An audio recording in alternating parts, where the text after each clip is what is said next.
मछली पकड़ते हुए एक आदमी के जाल में लड़की फंस जाती है। वो कहाँ से आई थी ये किसी को नहीं पता था। वो आदमी उसकी टांगे खोलकर अपने आप को ठंडा करना चाहता है। मूवी की कहानी बहुत ही मजेदार है और एंडिंग लाजवाब है, तो इस पूरे वीडियो को एंड तक जरूर देखिएगा।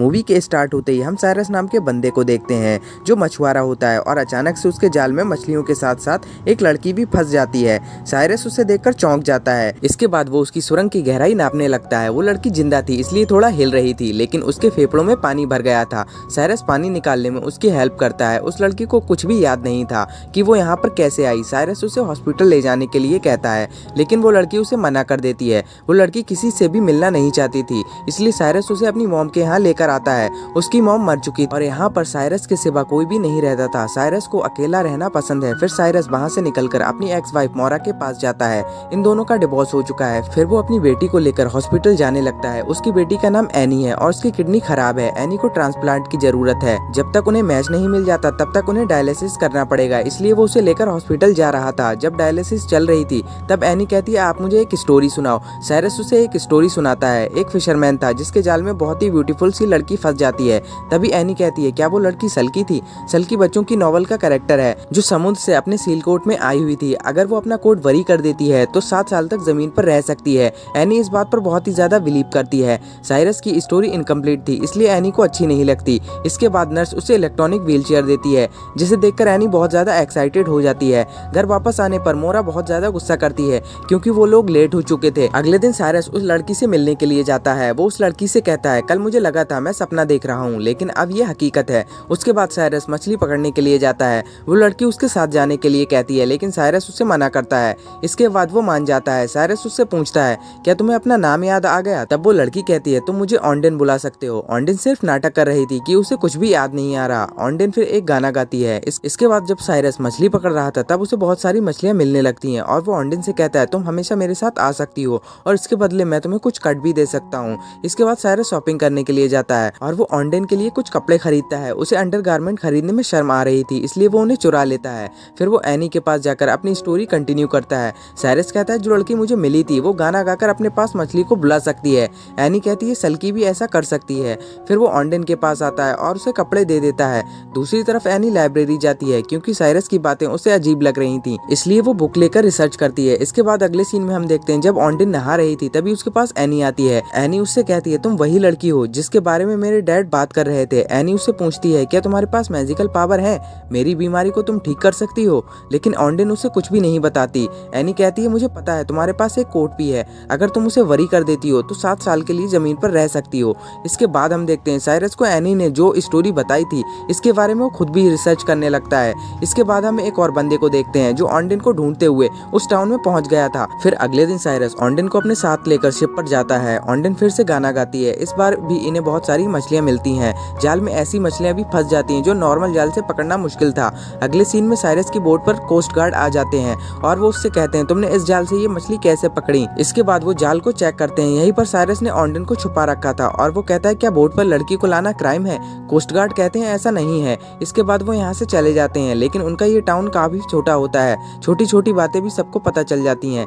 साइरस कहता है, अब तुम्हारे बारे में सबको पता चल जाएगा, अब तुम छुपकर नहीं रह सकती हो। इसके बाद जब ये लोग सिटी में पहुंचते हैं तब सब लोग ऑन्डेन को ही देख रहे थे। फिर ये लोग एनी से मिलते हैं। एनी कहती है, हम दोनों मिल चुके हैं। अगले सीन में ऑन्डेन शॉपिंग के लिए जाती है क्योंकि साइरस के लाए हुए कपड़े उसे फिट नहीं थे।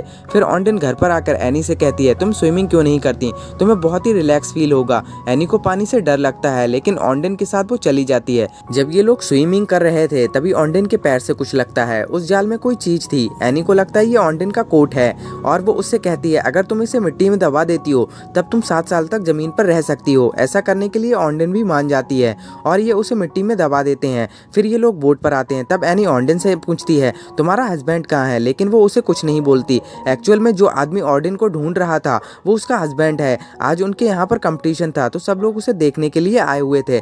एनी के पूछने पर ऑन्डेन कोई भी जवाब नहीं दे रही थी, इसलिए वो उसे टेस्ट करने के लिए पानी में गिर जाती है। तभी ऑन्डेन उसे बचा लेती है और ये सब उसका हस्बैंड देख लेता है। एनी की हालत देखकर मोरा साइरस पर बहुत ज्यादा गुस्सा करती है। उसे लगता है ये सब ऑन्डेन की वजह से हो रहा है। जब साइरस और ऑन्डेन घर पर आते हैं तब ऑन्डेन पूछती है, तुम्हें वो इस तरीके से ट्रीट क्यों करती है? तब साइरस कहता है, एक दिन एनी बेहोश हो गई थी, मोरा ड्रंक थी और मैं भी ड्रंक था। अब वो अपनी बेटी को अच्छे से ख्याल रखना चाहता है, इसलिए उसने दारू दारू छोड़ दी है, लेकिन फिर भी उसे एनी की कस्टडी नहीं मिली क्योंकि वो सिर्फ एक फिशरमैन है।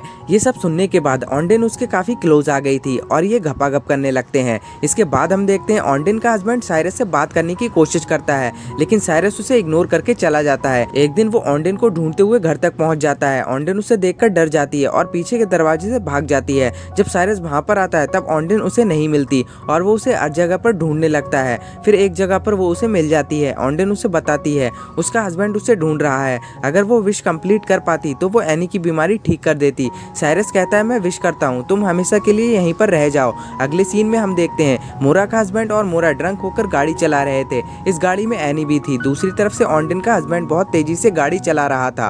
फिर इन लोगों का एक्सीडेंट हो जाता है जिसमें मोरा के हस्बैंड की डेथ हो जाती है। जब साइरस और ऑन्डेन को पता चलता है तब वो दोनों हॉस्पिटल पहुंचते हैं। डॉक्टर साइरस को बताते हैं मोरा के हस्बैंड की किडनी एनी से मैच कर गई है, वो एक डोनर भी था इसलिए एनी की किडनी मिल जाती है। ये वही विश थी जो अभी अभी ऑन्डेन ने की थी। ऑन्डेन का हस्बैंड उसे कहता है मेरे साथ चलो, हम यहाँ पर नहीं रह सकते, लेकिन ऑन्डेन उसके साथ नहीं जाना चाहती थी। अगले दिन मोरा के हस्बैंड का फ्यूनरल था और इस सब का जिम्मेदार वो अपने आप को मान रही थी और वो साइरस से कहती है अब मैं एनी का ख्याल नहीं रखना चाहती और सारी रिस्पॉन्सिबिलिटी साइरस को दे देती है, लेकिन वो एक कंडीशन रखती है तुम्हें ऑन्डेन को छोड़ना पड़ेगा। ये सब करना साइरस के लिए बहुत हार्ड था। मोरा कहती है आज रात तुम मेरे साथ ड्रिंक करो। साइरस ने 2 साल से ड्रिंक नहीं की थी, लेकिन फिर भी उसे ये करना पड़ता है। इसके बाद वो ऑन्डेन के पास जाकर कहता है तुम मेरे साथ नहीं रह सकती और वो जबरदस्ती उसे उसी आइलैंड पर ले जाता है जहाँ पर वो उसे पहली बार मिली थी। ये सब करते हुए उसका दिल टूट रहा था, लेकिन फिर भी उसे ये सब करना पड़ता है। इसी हालत में वो अपनी रात पेड़ पर बिताता है। इसके बाद साइरस एनी को घर पर लेकर आता है। अगली सुबह जब एनी टीवी देख रही थी तब जो गाना ऑन्डेन हमेशा गाती थी